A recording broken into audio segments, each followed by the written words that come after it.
आपके घर में कोई उत्सव मने, बच्चे का जन्म हो, कोई वर्षगांठ हो, तो गौदान अपने जीवन में प्रत्येक लोगों को करनी चाहिए। कि गौ आपको उस वैतरणी नदी से पार करवाती है जहां कोई नहीं होता, जो बहुत लंबी चौड़ी है,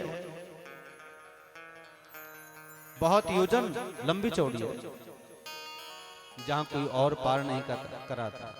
अगर आप गौदान करते हैं तो गाय की पूंछ पकड़ करके उस वैतरणी नदी को आप पार कर सकते हैं।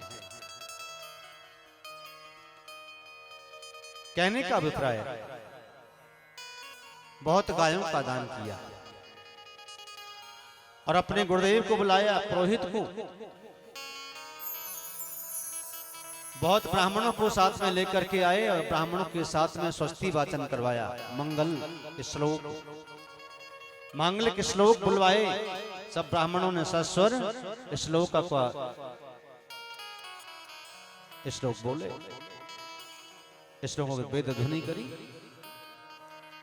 आज नंद बाबा फूले नहीं समा रहे हैं कि वाचित्वा स्वस्तयनम जात कर्मात्मा जस्य वे कार्यामास विधिवता पितृदेवार्चनम तथा। अपनी पूजा का कार्य किया और पितरों के लिए देव अर्चन किया, पितृ अर्चन किया, पितरों के लिए तर्पण किया, पितरों के लिए उपहार निकाला, कुछ मांगलिक वस्तुएं दी, वस्त्र गहने आदि पितरों के लिए अर्पण किए, ब्राह्मणों को दान किया, ब्राह्मणों को वस्त्र अलंकार गौ धेनु आदि दान किए। और गाय ऐसे नहीं, गाय के सींग सोने में मढ़वा करके और खुर जो है गौ माता की चांदी में मढ़वा करके और वस्त्र उड़ा करके और पात्र भी रजत का सोने का बनवा करके दूध निकालने के लिए बछड़े वाली गाय नंद बाबा ने ब्राह्मणों को दान दी। मेरे यहाँ आज लाला भयो है, आज अपार खुशी है। घर में कोई महोत्सव हो, जितनी प्रसन्नता होगी उतना ही आपके घर में उस महोत्सव में आनंद होगा। और मुंह बना करके फिरते रहेंगे तो क्या आनंद होगा। इसलिए सस्मितम सस्मितम हास्यम मुखम, जितना पवित्र और हसमुख रहेंगे उतना ही आपकी उस महोत्सव की शोभा बढ़ जाएगी। ब्राह्मणों ने कहा, बाबा हमने आपसे पहले ही कही, 1 महीना पहले हम आपके यहाँ भोजन करने के लिए आए थे और हमने आशीर्वाद दिया था आपको, बाबा आपके यहाँ पुत्र होए, पुत्र रत्न की प्राप्ति हो। नंद बाबा ने कहा, भैया आप सभी ब्राह्मणों को आशीर्वादित तो है, आप ब्राह्मणों के आशीर्वाद से ही मेरे यहाँ लाला को जन्म भयो है।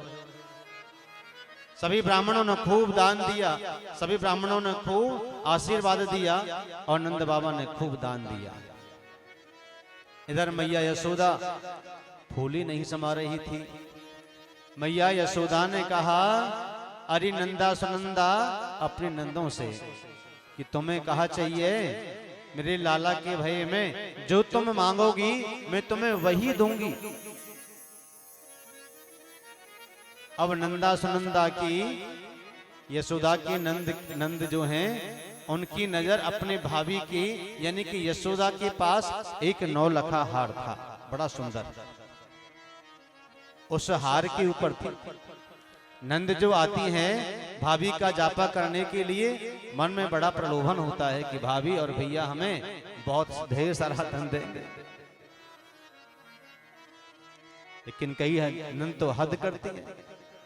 भैया भाभी हमें ये भी चाहिए, वो भी चाहिए, ये भी चाहिए, वो भी चाहिए, लेकिन भैया भाभी जब प्रेम से दें वही ग्रहण करना चाहिए। लेकिन नंदा सुनंदा कह रही हैं कि भाभी हमें तेरे 9 लखा हार चाहिए, ये हमें बड़ा अद्भुत लग रहा है, बहुत अच्छा लग रहा है। हार है एक, देने वाली है एक और लेने वाले हैं 2। भाभी ने कहा यशोदा ने कि देखो तुमको समझौता करना पड़ेगा। नौलखा हाट तो एक ही है। अब तुम चाहे इसमें से आधा आधा कर लो, चाहे एक ले लो, जैसे तुम्हें ठीक लगे वैसा देख लो। आपस में परस्पर विनोद हुआ। गोपियां सज धज करके भगवान नंद के महलों में दर्शन करने के लिए आई गोपाल का, क्योंकि नंद के महलों में जब से भगवान आए हैं ना, तब से सुख समृद्धि कुबेर और आदि अणिमा सिद्धि सब चले आई हैं। ब्रज में वो सुख मिलने लगा है सभी को कि जब से कृष्ण आए हैं गोकुल में, सभी खुश हो गए, सबके मन प्रसन्न हो गए और आसमान भी बड़ा सुंदर हो गया और मंद मंद फुहार पड़ने लगी। और फुहार में भी ऐसा नहीं जैसे इत्र में से सुगंध आती है, ऐसे उस जल में से सुगंध आ रही थी। चारों ओर वातावरण बड़ा शुद्ध था। धीरे धीरे धीरे धीरे जब पता लगा तो गोपियां सजने लगी कि चलो री, क्योंकि ब्रजमंडल में आते ही भगवान ने सभी के मन को आकर्षित कर लिया, सभी के मन को मोह लिया। किसी का मन कृष्ण से अलग है ही नहीं।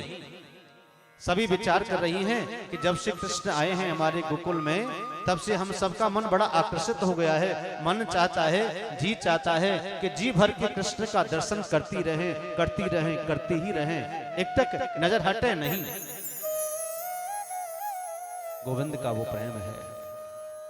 सब्सक्राइब करें रामकृष्ण शास्त्री जी के YouTube चैनल को और हमारे वीडियोस को सबसे पहले देखने के लिए बेल आइकन को दबाना न भूलें।